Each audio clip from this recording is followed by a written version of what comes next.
Good morning, everyone. Welcome to Tribune News on Q, your go-to morning news source only here at Daily Tribune.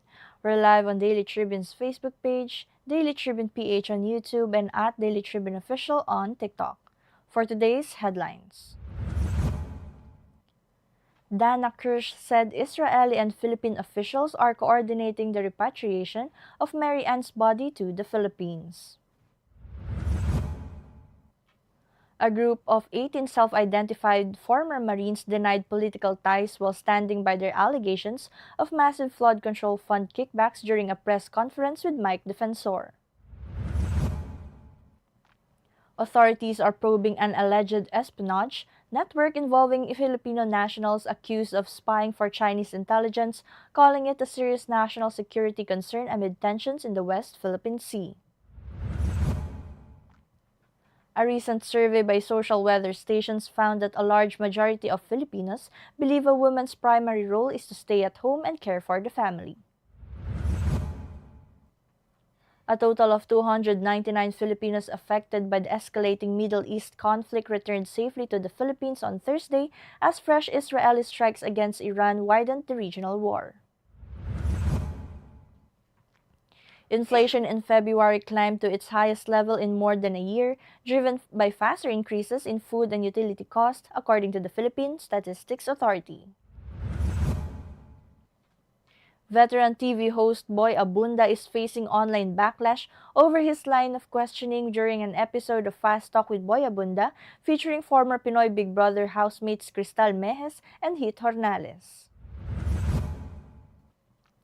Gilas Pilipinas faces a tough challenge in the 2026 Asian Games in Nagoya despite the new passport-only eligibility rule allowing coach Tim Cone to field more Filipino-American and naturalized players simultaneously.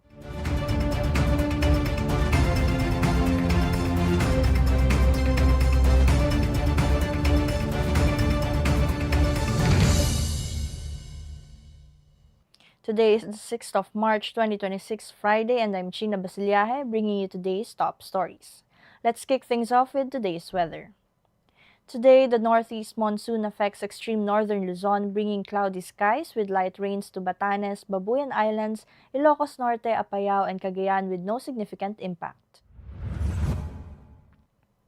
The easterlies bring partly cloudy to cloudy skies with isolated rain showers or thunderstorms to Metro Manila and the rest of the country with possible flash floods or landslides during severe storms. Winds are moderate in northern Luzon and light to moderate elsewhere, with moderate coastal waters in the north and slight to moderate seas in the other areas. And traffic remains generally light to moderate along key sections of the North Luzon Expressway based on the latest monitoring. At the Balintawak Plaza and Valenzuela interchange, vehicles are moving steadily with no major congestion reported. Traffic is slightly heavier near the Mindanao Toll Plaza as motorists pass through the toll area. Meanwhile, road conditions remain clear in parts of Bulacan, including the Bukawe Toll Plaza and Libtong May Kawayan. Authorities advise motorists to continue observing traffic rules and drive safely while traveling along the expressway. Now let's move on to this morning's headlines. Filipina caregiver Mary Ann de Vera was killed in Israel after a missile struck her building while helping an elderly woman seek shelter during an air raid linked to the Israel-Iran conflict. De Vera is the first reported Filipino casualty among the estimated 2.4 million in the Middle East affected by the crisis. Israeli and Philippine officials are coordinating repatriation to Pangasinan. Israel will classify her death as terrorism-related, allowing her family to receive compensation. The conflict follows U.S.-Israeli strikes on Iran and Iranian retaliatory attacks.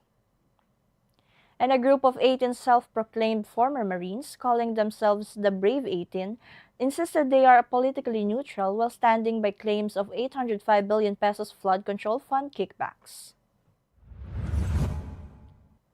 11 held a press briefing in Pasig City ahead of perjury complaints filed against them by former Senator Antonio Trillanes IV at the DOJ.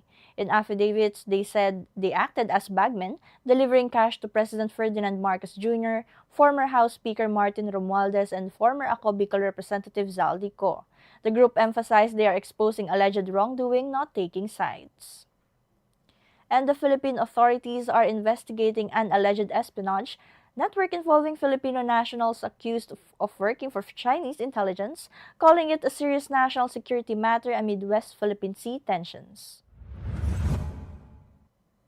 Malacanang urged government employees to protect sensitive data, while the AFP confirmed local collaborators' activities have been disrupted. The probe highlights growing cyber threats including malware, DDoS attack, data leaks, and website compromises. All Filipinos involved have admitted participation and are cooperating. The case follows earlier arrest of Chinese nationals using IMS eye catchers near sensitive government sites.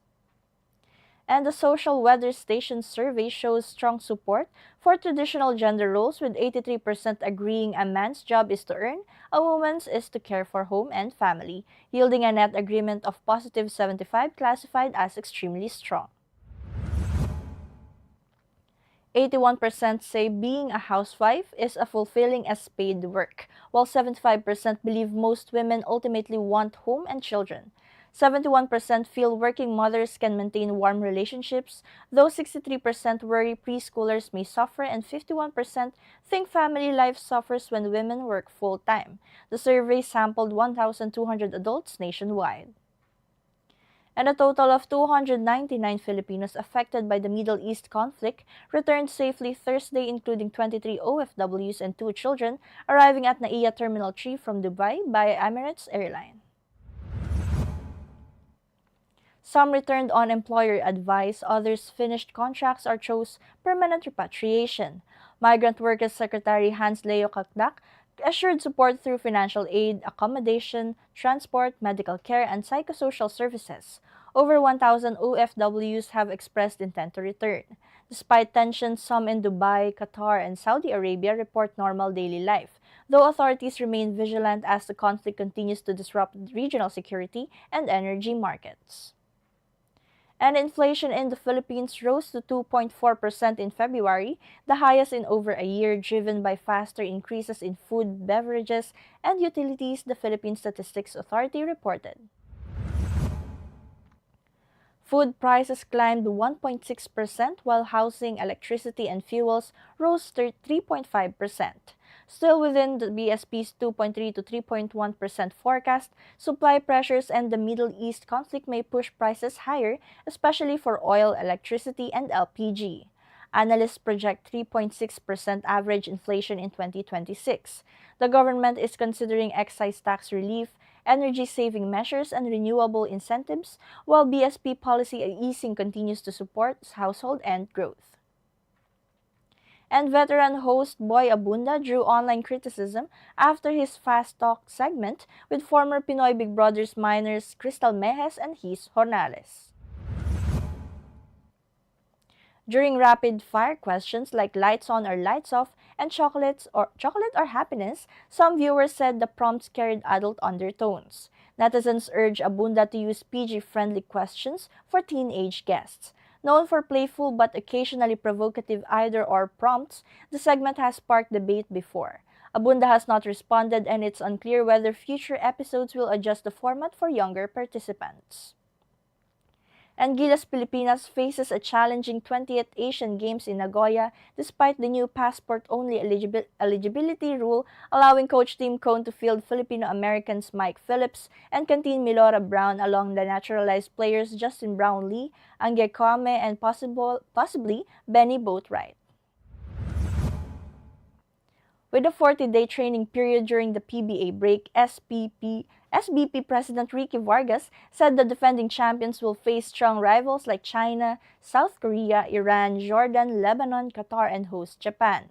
Geopolitical tensions in the Middle East could also impact participation by some teams. And now let's take a quick look at today's horoscope. Today calls for caution and awareness, Leo. Job seekers may face disappointment, and financially, you might need support from friends or relatives. Health remains stable, but your love life may feel unsettled, so avoid letting go get Avoid letting ego get in the way.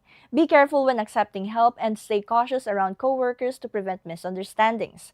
A mindful and measured approach today will help you navigate challenges safely. And did you know that on March 6, 1951, Fort Santiago in Manila was declared a national shrine to honor the Filipino heroes and martyrs who were imprisoned and lost their lives there? Originally built by the Spanish in 1571 over the former palace of Raja Suliman, the fort served as a prison for rebels, including Dr. Jose Rizal before his execution in 1896. During World War II, Japanese forces used its dungeons for torture and executions. Heavily damaged in 1945, Fort Santiago was later restored and now stands as a museum showcasing Rizal's cell, historical artifacts, and the legacies of the Spanish colonial period, attracting visitors from around the world. And ever had to fit all of your friends or family into a cramped car? Then you'll definitely relate to this viral TikTok video uploaded by a user showing just how far he went to fit his friends inside a car. In the clip, he proudly says he managed to fit 9 of his friends into a 5-seater car, proving that for your friends you do just about anything. As the cherry on top, they even squeezed one friend into the trunk. Commenters couldn't stop laughing, with many joking that the trunk might actually be the comfiest spot. That's all for now mga katribu. Join us again at 1 p.m. for more updates. This has been Chynna Basillaje for Tribune News on Q.